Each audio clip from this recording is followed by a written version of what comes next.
Next on the Broadway Show, she's all that jazz. Angelica Ross joins a company of Chicago as the first openly transgender Roxy Hart. Plus, Legally Bound. I'm talking with Broadway power couple Orfeh and Andy about their one-night-only concert event. And we're going shopping in Shubert Alley at the annual Broadway Flea Market.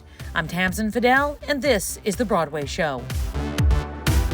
We're back with another stacked episode of the Broadway Show. Thanks for joining us. I'm Tamsen Fadal, and it's going to be a good one, so let's get started.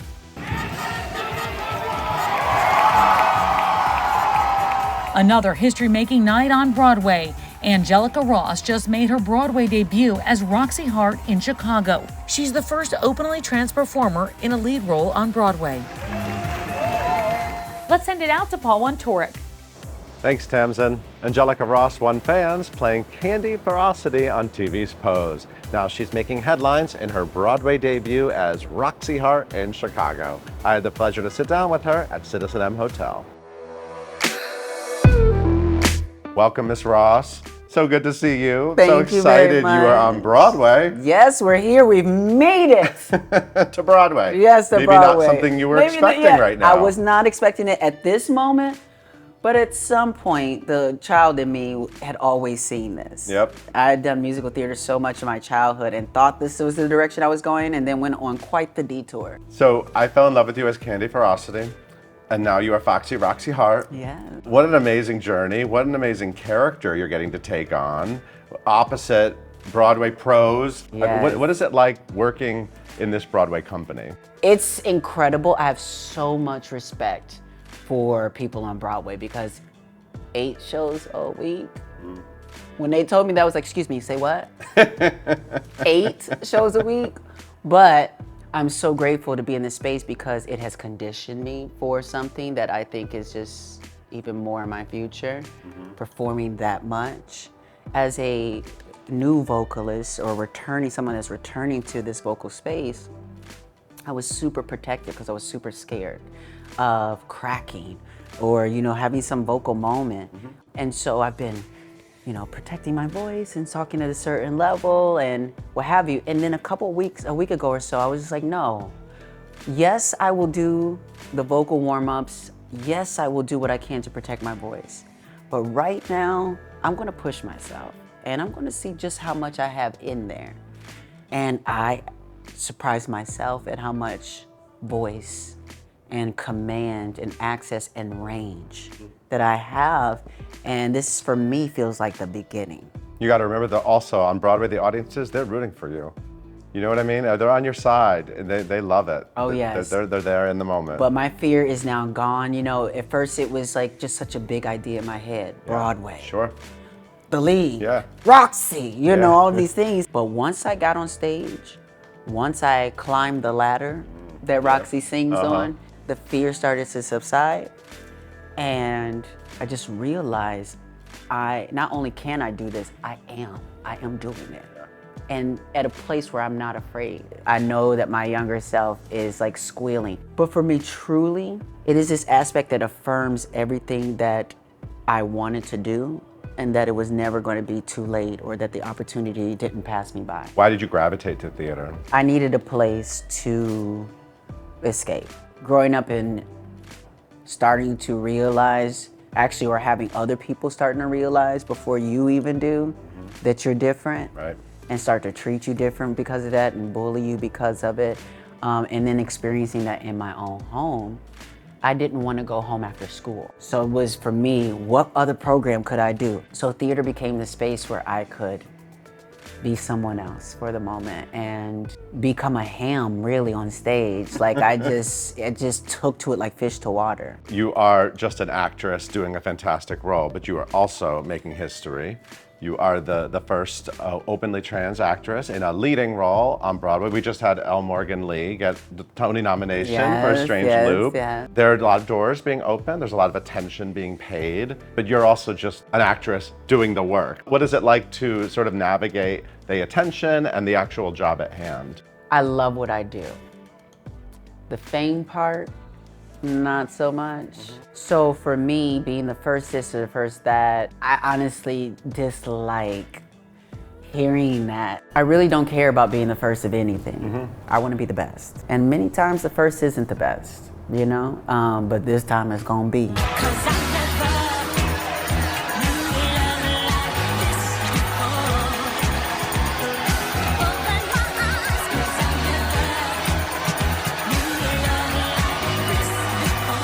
I do want to ask you about Pose because I was a Pose super fan, and Candy was such a special character. I felt like we kind of took her for granted for a while. It was just she was just kind of like, she kept coming in. Annoying. She had a like, hammer here she sometime. Come again. Yeah. And then it was kind of like distracting me from the other storylines. And then all of a sudden in season 2, that ball scene was one of my favorite like television moments. I mean, you were kind of given this beautiful send-off, and I think audiences, I'm assuming other audiences were kind of like realized how much they loved Candy, and it was great for you. Well, I watched people go from reading Candy to all of a sudden, oh my God, no, not Candy. And I'm like, but you was just reading her last week. But you know, unfortunately, that is the experience of so many trans women being taken for granted in a space, being seen as too loud or this is not the way to be, and not understanding sometimes how we have to be in order to be seen or heard. I know that there is a correlation to the Candies of the world and the Roxys of the world. And we're all just women trying to navigate an environment that was not set up for us to win. Broadway power couple Orfeh and Andy Karl are headed back to the New York City stage this fall. They starred together in both Legally Blonde and Pretty Woman on Broadway. Now they're set for a new concert October 14th at Sony Music Hall. I caught up with Orfeh and Andy. Well, so it's so good to see you both. Hi. I feel like I haven't had an in-person anything. We haven't. I know. In a couple of years.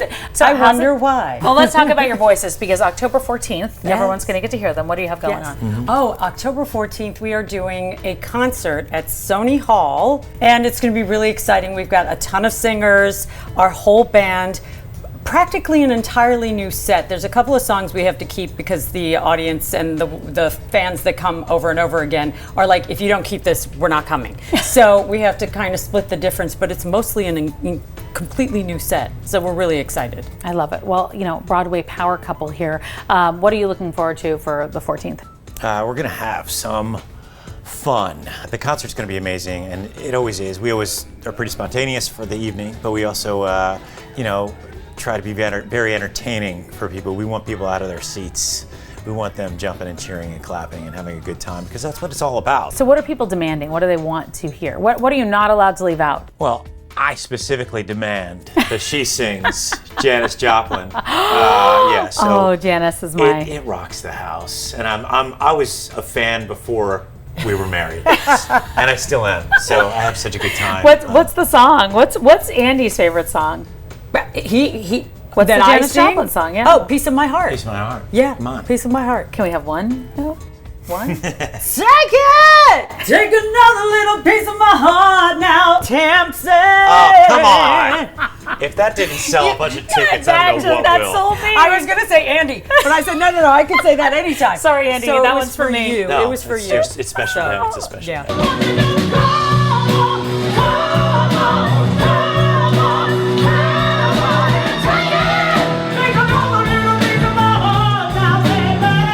What else do people say we can't ever not sing? Well, we recently added our wedding song, which is not your wedding song. You know, we sang. So full disclosure. Last year. Almost a year ago. Almost a year ago to the day, possibly to the day, we performed at Tamsen's wedding. We sang a song that we did not sing together in Saturday Night Fever, but we made into a duet for you. Yes. And Ira. And it is now their official wedding song. right. So We did it. No looking back for us. We gotta love, sure enough, that's enough. And now our wedding song, which we've kind of kept concealed, not on purpose for all of our lives. So it's gonna be in the show, but not that one. Oh, okay. Not that one. Your wedding song. Our wedding song, okay. but we also do your wedding song now as of our last concert in a new kind of different Mix it up. feel. We mix it up. So yeah. Remember what I said about having fun and getting up and clapping? Yes. Yeah. Oh my gosh, Yeah. I love that. All So right, those it's are some of the Untouched. ones that are keepers, and I get a lot of requests for Hotel California. And when I don't do Hotel California, when we all don't do Hotel California, people are like, I really wanted to hear that, so I've gotten a lot of requests for that. So I love how fun you guys are together, though. I mean, you really, look, I know you've been together a long time. You perform together, but so is there a secret? Just keep singing together. I think- Well, I'm going to really talk mean about. it. It's really cool. We're singing a song that we mentioned before that we were not mentioning. Okay. But it was a song that before we were even together, we sang in the hallways of Saturday Night Fever. That's the show where we met. And we were going down the hallway backstage one day. We were singing this song. She started it, and then I came in with harmony. And it was the first time we ever sang together. And from then on, we have done that to all this the day. time. But we didn't know each other. yeah. That's the part he's leaving out. He had just come into the show, and we'd barely been like, hi, how you doing? Nice to see you. Good. Have a great run. And I'm going down the stairs, and I start singing the song. And all of a sudden, I hear this voice, and I thought, God, are you singing with me? What's happening? I didn't. There was Surprise, nobody in there surprise. with me. You know what I mean? wasn't I was God, like, it was there just it's me. me, Orfeh. And I hear this. I was like, are you there, God? It's me, Orfeh. Exactly. He starts singing the next line, and I was like, oh, hey, Andy Karl, you know that song? He's like, oh, it's one of my favorite songs. And then we started singing it again, like the rest of it in perfect two-part harmony spontaneously. I was like, oh, this is a problem. So This is a problem. I think the a secret fabulous problem. That was something. secret is find harmony in Yes. more ways than one. Oh my boy. gosh. All right, we're gonna have That to was see really how that good. happened. That was really. This is the Broadway Show, and we're back in just a few.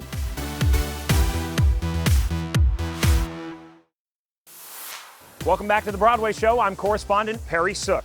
Now today I'm in Shubert Alley, which is a hustle and bustle of excitement because we're right in the middle of the Broadway Flea Market and Grand Auction. Now not only is this event a fan favorite, it also raises massive amounts of money for Broadway Cares Equity Fights AIDS, including $15 million in their 35 years running. Let's go check it out. We have the table for a Strange Loop. This was obviously the Tony-winning musical this year. Beautiful, beautiful pieces of the music signed by members of the cast and some of the composers. And of course, you got to have your signed posters and playbills, a Broadway standard. Into the Woods, got to check this one out. Oh, look at this, what a playbill collection. Now I do have quite the collection of my own, but there might be something in here I don't have. Oh, we got the Macbeth. You could spend 5 hours right here just going through the playbills. Oh, look at this. Letterman patch for the Music Man, the signatures. My problem is I'd want to wear it, and then I'd have to wash it because I spill all the time. But look at this, what a stunning piece. This is stuff you don't see anywhere else. How amazing is it that all the fans can come together and kind of, you can meet your fellow Beetlejuice fans or meet your fellow Phantoms, and it's just how cool is that? I think it's it's a different kind of energy because theater, when you go and see it, is you see a show, you clap at there's certain points, you give a standing ovation at an amazing performance, and then you leave, and then you go online and you kind of have this little fandom. This is an in-person event where Alex Brightman was at the Beetlejuice table, and you can get him to sign your playbill, or Kristen Chenoweth has a closet of her. There's nothing like it. It just is. It's amazing. There is so much. I must have missed something, but we did finally reach at least light at the end of the tunnel. But before I leave, I got to check out this Beetlejuice table. So come on. It's still a madhouse. I can't believe this has been going on for hours already. Any crazy fan interactions yet? Our fans are generally pretty great, and it's so nice to meet them. It's nice to meet fans around oh, hi. Elliot Maddox? Yes. From Charlie and the Chocolate Factory? From Charlie and the Chocolate Factory, yes. I am such a big, oh my God, is this on camera? I had no idea. This wasn't staged. Yeah. No, couldn't possibly be. But see, it's beautiful to get to meet fans of mine. Now, what was your name, sir? My name is Alan Brightman. No, obviously no relation to, what is his name? He's in this show. Hey everybody, nice to see you. Love a fan. Honestly, never a dull moment here at the Broadway Flea Market and Grand Auction, and just for such a great cause. From meeting Broadway stars, picking up literally one-of-a-kind merchandise anywhere, and running into the theater community, there is something for everyone here at the Broadway Flea Market. Especially me, there's actually something I had my eye on. So I'm gonna go before it sells out. See you guys soon. It's been called God's favorite musical and the best musical of the century. The Book of Mormon has been a Broadway favorite for more than a decade, and Cody Jamison Strand plays Elder Cunningham. Let's check in with Paul Wontorek. Thanks, Tamsen. Cody Jamison Strand has made a career out of leaving audiences laughing at the Tony-winning hit, The Book of Mormon. I enjoyed catching up with him and hearing his infectious laugh at the Civilian Hotel. Cody, so good to see you. You're on Broadway in Book of Mormon. Yeah. Still, that is a sentence I could have said for many years over my career. Yes. It's still an actuality. That's amazing. Thank you. It'll be 10 years in November. What are you going to do for your 10th anniversary at the Book of Mormon? I don't know. Go to Disney World. I don't know. I mean, that is a milestone. That is something a lot of performers can't say, and especially in a leading role like Elder Cunningham. I mean, it's quite a feat. Yeah, it's been a wild ride. They've taken me all over the world. I've seen a lot of places. It's been wonderful. And now I have a dog and a mortgage, so it's great. So tell me how that whole journey started. When did you first see the Book of Mormon? Well, my first exposure to the Book of Mormon was the infamous Hasidika Ibawai song being played from my friend's radio in his car in South Dakota. You gotta hear this. And I went, I don't like that. And then I moved to the city and I saw it in 2012, May of 2012. Okay. We did a college showcases in New York City and I saw the show. And then I auditioned for the show in November of 2012 and I've been with it ever since. But when you saw it, you were like, I gotta play that guy. Yeah. I mean, it's never gonna happen again that there was a part that was written and it was like a lightning bolt was like, that's for you. I'm fully aware that it's never gonna be this good ever again. Hence why 10 years later, It's like someone wrote you a dream role without you realizing. They did it all for you. Yeah. This all happened for you. Yeah, and everyone's like, what's your dream role? And I'm like, I'm doing it.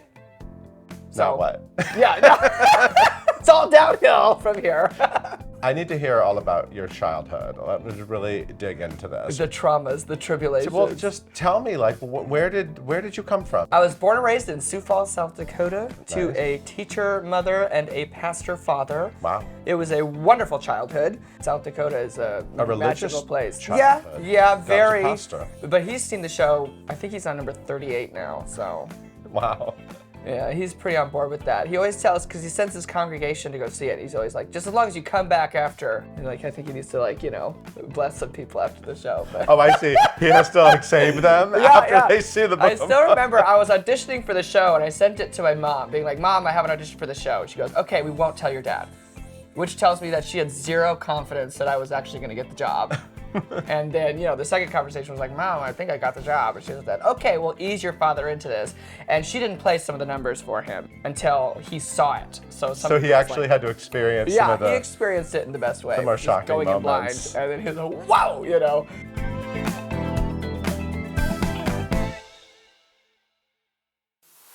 Welcome back to the Broadway Show. I'm Tamsen Fadal. Let's get back to it. A quick update on a story we brought you earlier this summer. 2 Broadway veterans and longtime friends have won the Amazing Race Canada. It's a really incredible story of triumph in the face of adversity. Let's send it back to Paul Wontorek. Winners of the Amazing Race Canada. I can't believe it. I mean, I was excited you were contestants, but you actually won. I know. We did it for the Broadway. I know. Craig, you actually said this is a win for theater people. Mm-hmm. It is, and I think that what we're able to show the world is that yes, we're good at singing, dancing, and acting, but on-stage actors, performers have a plethora of special skill sets, and if we don't have those, we have to learn them so quickly, like the race demands you to, in order to succeed. What is it like looking back on it, and what was it like watching it sort of unfold on TV and watching you go through this and have Craig with you? because I don't have much of a short-term memory, some of them like, oh, I forgot we did that. So it's like you're so super stressed. So watching it again and seeing the parts that I didn't see that I was off camera for made a big difference to me, because it showed me that there were different parts of him that I didn't know were taken out of him. If I can point out something really special, Paul, I mean, people do know that most people know that Catherine is a medical miracle. She was diagnosed with the terminal brain cancer 9 years ago. She far surpassed her life expectancy. And I believe that her love of performing and the arts is giving her additional reason and passion for life. Absolutely. That's what's kept me alive. Being able to prepare and learn and know that I'm going to be in front of people just feeds my soul. The biggest question is, did the race help or hurt Catherine in her condition? It totally helped me, 100%. I was able to sort of rewire my brain.